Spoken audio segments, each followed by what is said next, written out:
Salve, salve família, aqui quem fala é o Lutz do canal Cortes Podcast e no meu primeiro mês monetizado eu já fiz $3.000 só seguindo o que esse cara fala no curso dele. Então se você quer ganhar dinheiro com internet e YouTube sem nem precisar aparecer, confere o primeiro link na descrição.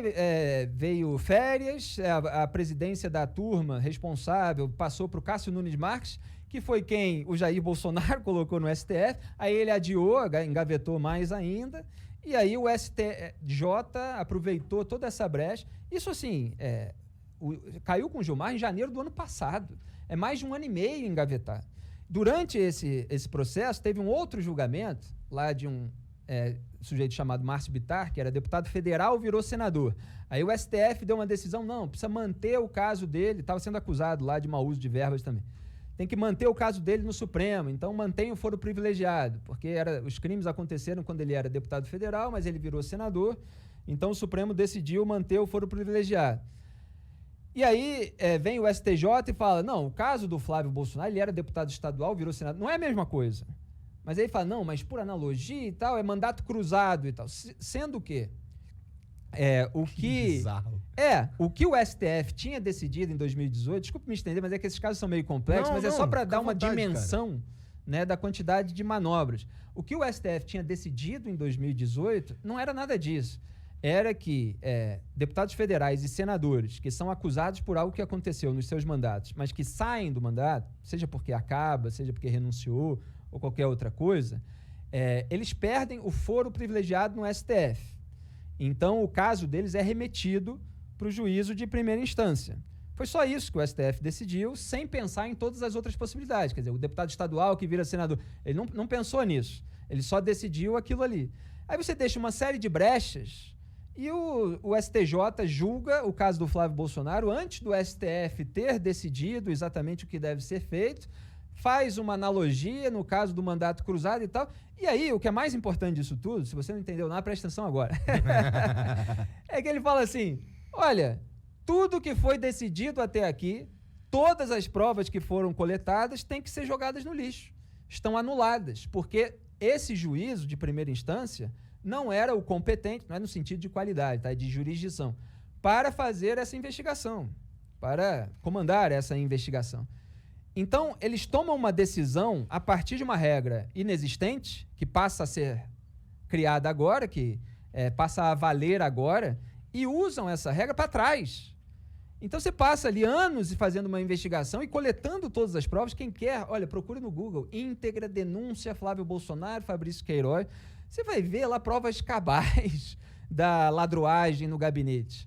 Você vai ver lá foto até do Fabrício Queiroz pagando na agência bancária, mensalidade da escola das filhas do Flávio. Ele pagou também plano de saúde, ele fez depósitos nas vésperas de quitação de imóvel.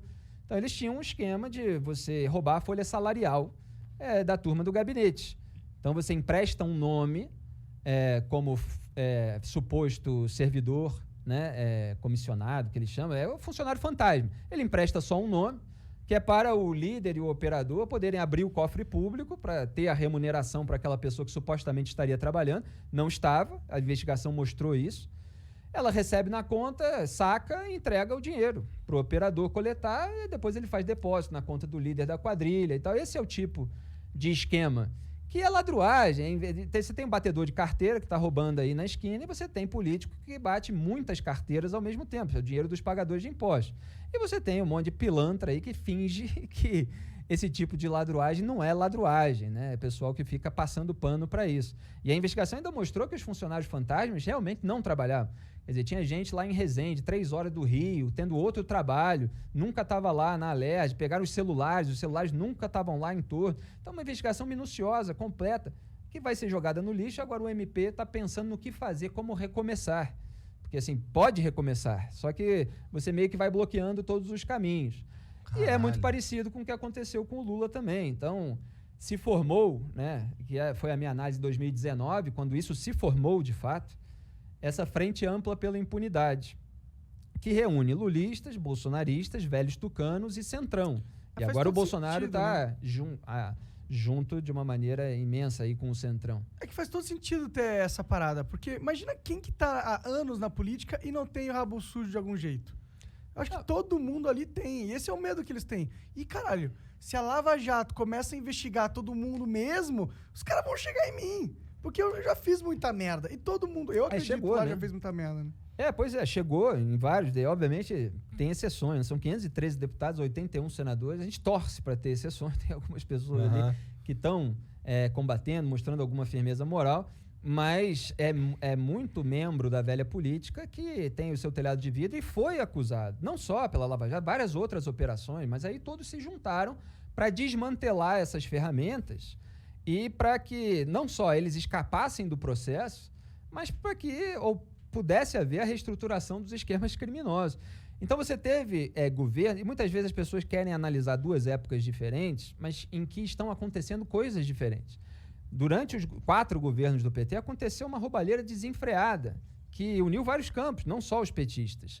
Durante o governo Bolsonaro é a construção da impunidade. Então você tem a sabotagem de todas aquelas ferramentas que foram usadas para atingir essas pessoas, mesmo que nem todas tenham sido presas.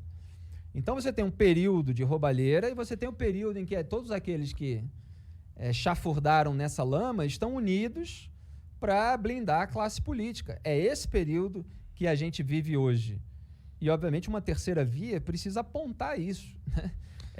Mas porra, você tem gente que não aponta. Tem muita... Desculpa. Não, eu ia dizer que, cara, tudo isso daí, toda essa sujeira, todo esse teatro bizarro aí, cara, isso não tem conserto, tem? Então, a gente trabalha, zela para que tenha, né? Mesmo os autores que eu estava citando, porque outro dia eu citei 2 crônicas do Lima Barreto, ele tem outras que são mais famosas, mas eu peguei umas do baú. Eles estavam lá dando o diagnóstico da realidade, né, daquilo que acontecia, na esperança também de melhorar, né? Você expressa para ter consciência do problema e para ver quais são as ferramentas que podem ser desenvolvidas. Agora, mesmo para fazer isso, você entra num debate público em que existem as claques dos bandidos, né? As claques dos corruptos, dos lavadores de dinheiro, dos amigos de pessoas que acabam blindando esse pessoal. Então, eles vêm com muita desinformação, tentando bagunçar tudo. A gente faz o trabalho de diagnosticar, de expressar, de cobrar, exigir providência. E é preciso haver sempre uma pressão popular. Eu estava até lembrando hoje, em alguma conversa que eu tive, que o Ricardo Lewandowski foi flagrado na época do Mensalão, dizendo a imprensa está com a faca no nosso pescoço, a ordem era para aliviar e tal. Você vê, porque tem articulação política do bastidor. Mas eles, quando estão pressionados, quando você tem o holofote em cima e tal, é mais difícil. Aí eles tentam adiar, deixar para um momento em que as pessoas estão preocupadas com outra coisa, e aí eles vão passando a boiada deles. E o que aconteceu é que, como o Bolsonaro ele sequestrou um pouco dessa bandeira anticorrupção durante a corrida eleitoral, e boa parte ali do eleitorado que votou nele acabou cultuando demais a personalidade dele e não quis aceitar que ele estava sabotando esse combate à corrupção. Então, o apelo popular, a pressão popular para que essa sabotagem não tivesse sucesso, ela diminuiu, né? Porque uma turma na esquerda que passa pano para os casos envolvendo Lula, para os casos envolvendo José Dirceu, toda essa turma, ela já não era muito mobilizada. Só que você tinha, em 2018, uma força contrária, antenada, uma comoção nacional em torno do assunto. Aí começa a todo mundo querer esvaziar, demonizar aqueles que investigaram, etc., e isso vai se deteriorando, minguando, né, sumindo.